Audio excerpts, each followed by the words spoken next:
Hi friends, welcome to Aisha's DIY. Today we will design a pretty cute earrings with the Sam's Bead box subscription for the month of April 2024. I know I normally start with the necklace or something, but I really felt this Aventurine bead spoke to me. I really wanted to do make a earring for myself. So this is the one that I'm making. I used the Aventurine bead that we got, the two of the ones, the oval faceted ones. Okay, very pretty one.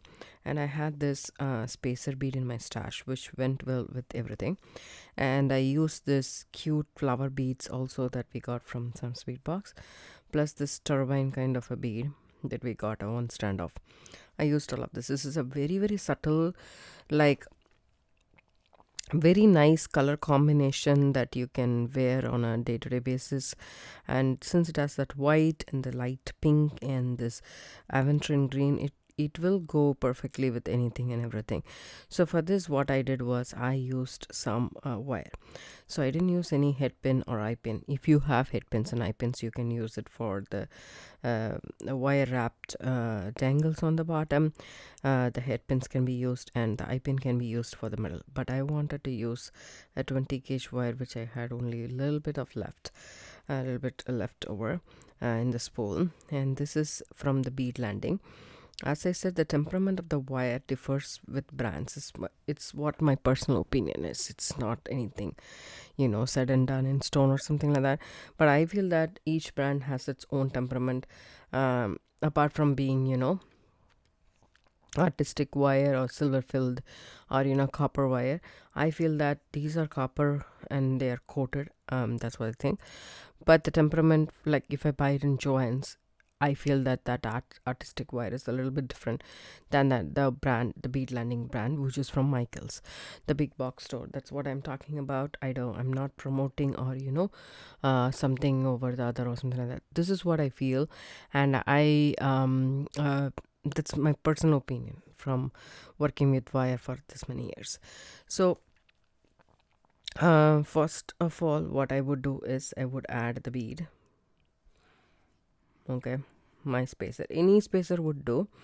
I tried a bigger one, like this one is the one I tried with a bigger hole, but it didn't look perfectly well. But this one seems to give that the gold element that I wanted, the metallic element that I wanted in the earring. And then I added this on the top. That's all. Very simple design. It's not very complicated. I take my pliers and bend about say a centimeter or so. I just eyeball it. I don't measure it, but if you want, you can measure it. Sorry, bumping the camera. Take your round nose pliers and make a loop. So I hold the round nose pliers like that and make myself a loop. Okay. So making a basic loop, it comes out perfectly with practice, but you can try your level best. And then I bent the wire at the end as well. Take my wire cutters. I just eyeball it and just cut about say here. Okay, take my round nose pliers. You should not feel the wire here, and then just roll until you reach the bead. Adjust it if you want to. And there you have another loop. So this is what it is. That's about it, right? Now we have the ear wire. I have the lever back ear wires. I really like lever back ear wires. They are safer. You can use French ear wires or any ear wires. You can make your own with the 20 gauge wire. That is also simple. So you can do such things. So this is 24 gauge wire, and as I said, if you have head pins you can use those, but I'm going to use this 24 gauge wire.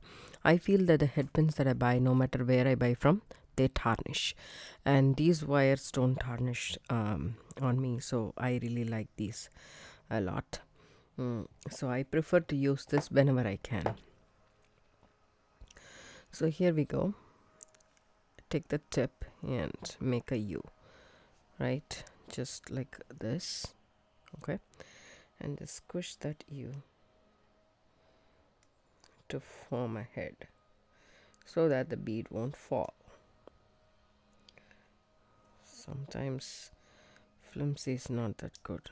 Just keep turning. Hold a steady hand.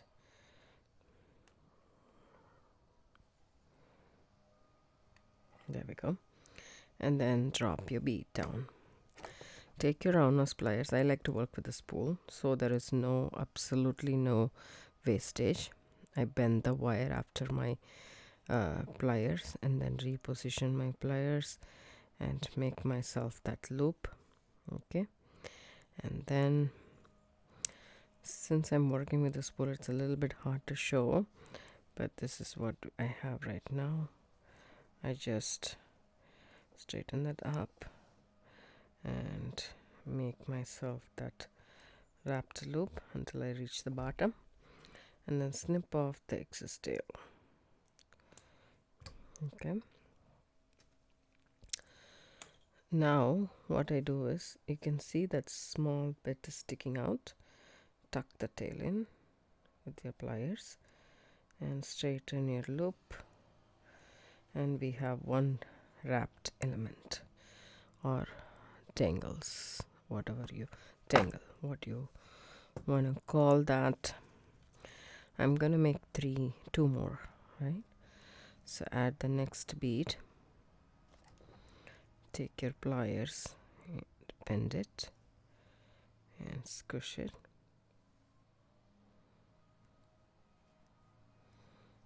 Okay, oh, see, I did it on the opposite direction.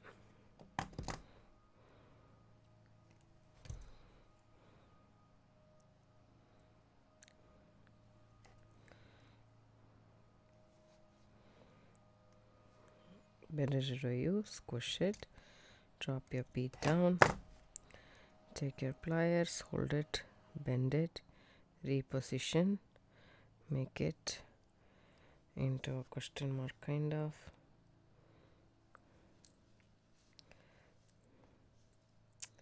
We don't want a bigger loop, a smaller would do. With that, snip off the excess wire.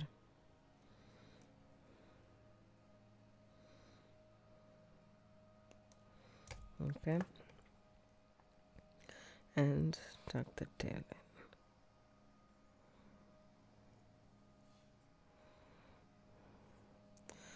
If you were to cut and then work, that also is possible.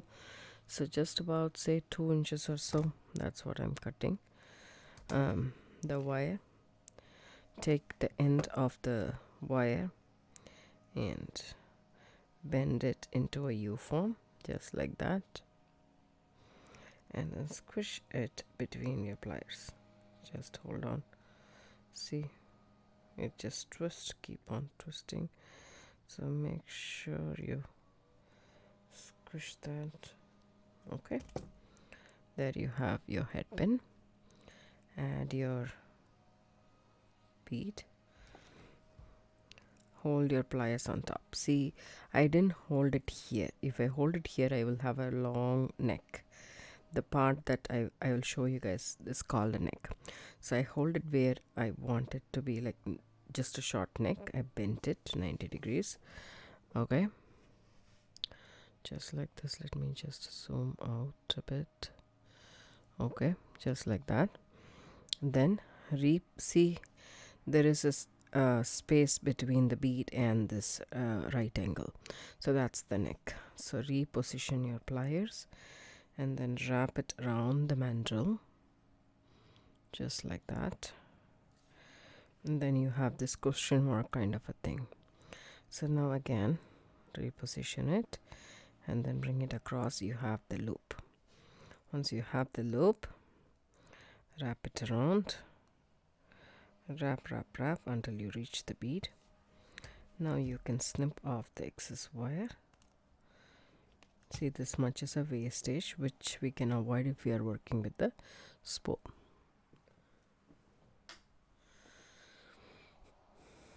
So yeah,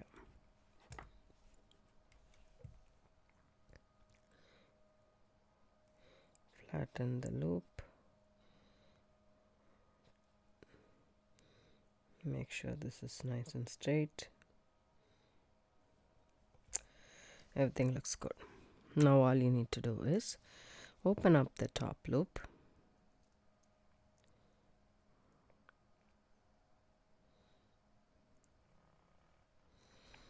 You swing open. That way you don't distort the round shape. How you would open and close a jump ring. And then make sure the loop is completely closed. Because the wire that you made head pin with is a thicker wire than the one in the earring finding. So you need the loop to be completely closed, otherwise there is a chance that it might come off. Okay, once you got that, then go for the bottom.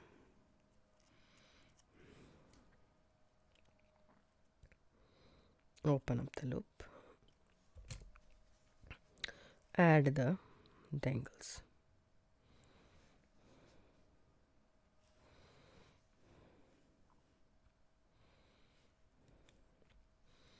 Once you add all the dangles, then close the loop up. Make sure the dangles are down. There we go. So our earrings is done. It is such a cute, like very pleasant colors. Very pleasant for the eyes. Very nice. I really liked it. I hope you guys like this tutorial. Simple tutorial, right? Too. If you do, give it a thumbs up, subscribe to my channel, don't forget to hit the bell icon for notification. I do upload videos couple of times a week. As a recap, I would say we use lever back ear wires and then a spacer bead and the top small bead, I would say a bigger focal bead. We separated that by the spacer bead, and then we created a head pin kind of a thing. On the top basic loop, bottom basic loop, we made 3 dangles with wrapped loops with 24 gauge wire, and then added the 3 dangles to the bottom loop, and then added the ear wire to the top loop, and we finished off the earrings. If you'd like to support my channel, there is a heart symbol in the bottom of description box below. You can click on that and you can donate it directly to my channel. I really appreciate it. Thank you so much. You can also buy something from my Etsy shop, which I will leave down the description box below the link, and that way you can support my channel. Thank you so much for stopping by and watching my tutorial. Have a good day. Bye bye.